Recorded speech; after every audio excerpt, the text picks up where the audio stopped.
AP ప్రజలకు అద్దిరిపోయే అద్భుతమైన శుభవార్త. ఎన్టీఆర్ భరోసా పెన్షన్ కోసం ఎదురు చూస్తున్న వారికి ప్రభుత్వం నుంచి కీలక అప్డేట్ వచ్చింది. కొత్తగా సుమారు 3 లక్షల మందికి పెన్షన్లు మంజూరు చేసే దిశగా ప్రభుత్వం కసరత్తులు చేస్తోంది. అంతేకాదు దరఖాస్తుల స్వీకరణ, పెన్షన్ల పంపిణీకి సంబంధించి కూడా కీలక సమాచారం బయటకు వచ్చింది. ఫ్రెండ్స్, ఈ పెన్షన్లకు సంబంధించి మీరు తప్పకుండా తెలుసుకోవాల్సిన 5 ముఖ్యమైన విషయాలు ఉన్నాయి. ఎవరికి మొదటి ప్రాధాన్యత ఉంటుంది, దరఖాస్తులు ఎప్పటి నుంచి ప్రారంభమయ్యే అవకాశం ఉంటుంది, ఎంపిక ఎలా జరుగుతుంది, ఏ పత్రాలు సిద్ధంగా పెట్టుకోవాలి అనే పూర్తి వివరాలు ఈ వీడియోలో తెలుసుకుందాం. Hello friends and family members, welcome to Lokesh డేరుంగుల YouTube channel. ముందుగా మీ అందరికీ నా హృదయపూర్వక నమస్కారం. ప్రభుత్వం నుంచి వచ్చే ఏ ఒక్క పథకానికి సంబంధించిన ప్రయోజనాన్ని కూడా మన సబ్స్క్రైబర్లలో ఏ ఒక్కరూ కోల్పోకుండా వారికి సరైన అవగాహన కల్పించడమే మన ఛానల్ యొక్క ముఖ్య ఉద్దేశం. ఫ్రెండ్స్, నేను ఒక సచివాలయ ఉద్యోగిని అని మీకు ఇదివరకే చెప్పాను. ముఖ్యంగా ఈ పెన్షన్కు సంబంధించిన దరఖాస్తుల ప్రక్రియలో ఫ్రంట్ ఆఫీస్ స్థాయిలో నేను స్వయంగా పనిచేయాల్సి ఉంటుంది. కాబట్టి ఈ పెన్షన్ను ఎలా అప్లై చేయాలి, ఎవరు అర్హులు, ఏ డాక్యుమెంట్లు అవసరం, వెరిఫికేషన్ ఎలా జరుగుతుంది అనే విషయాలను ఎప్పటికప్పుడు తప్పుడు ప్రచారానికి తావు లేకుండా మీకు క్లియర్గా, సింపుల్గా వివరిస్తాను. అందుకే మన ఛానల్ను ఇప్పుడే సబ్స్క్రైబ్ చేసుకొని బెల్ ఐకాన్ను ఆన్లో ఉంచండి. ఫ్రెండ్స్, ప్రభుత్వ పథకాలకు సంబంధించిన ప్రతి ముఖ్యమైన అప్డేట్ను మీకు ఎప్పటికప్పుడు అందిస్తాను.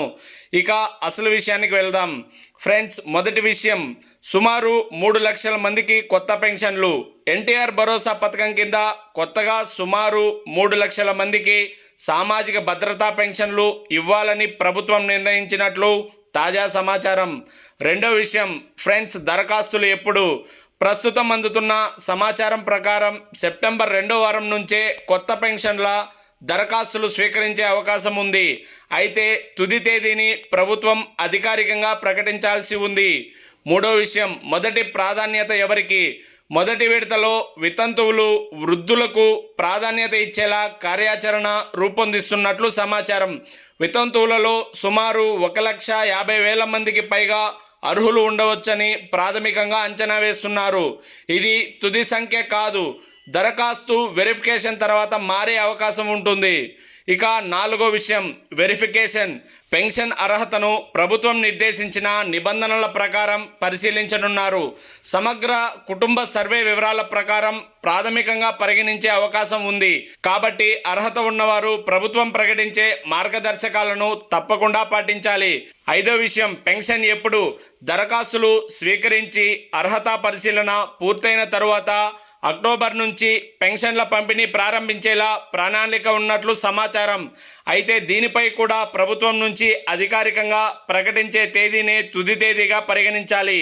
ఫ్రెండ్స్, కాబట్టి పెన్షన్ కోసం ఎదురు చూస్తున్న వారు ఇప్పటి నుంచే అవసరమైన పత్రాలను సిద్ధంగా పెట్టుకొని ప్రభుత్వం నుంచి వచ్చే అధికారిక ప్రకటనను గమనిస్తూ ఉండండి. ఈ కొత్త 3 లక్షల పెన్షన్లకు సంబంధించిన పూర్తి అర్హతలు, దరఖాస్తు విధానం, ఎవరికి మొదటి ప్రాధాన్యత, ఏ పత్రాలు అవసరం అనే పూర్తి వివరాలను మనం క్లియర్గా ఈ వచ్చే ఆదివారం పూర్తి వీడియోలో తెలుసుకుందాం. అప్పటి వరకు మన ఛానల్ను సబ్స్క్రైబ్ చేసి బెల్ ఐకాన్ను ఆన్ చేయండి. ఫ్రెండ్స్, ధన్యవాదాలు. Thank you for watching. I love India, I love Indian army. జై హింద్.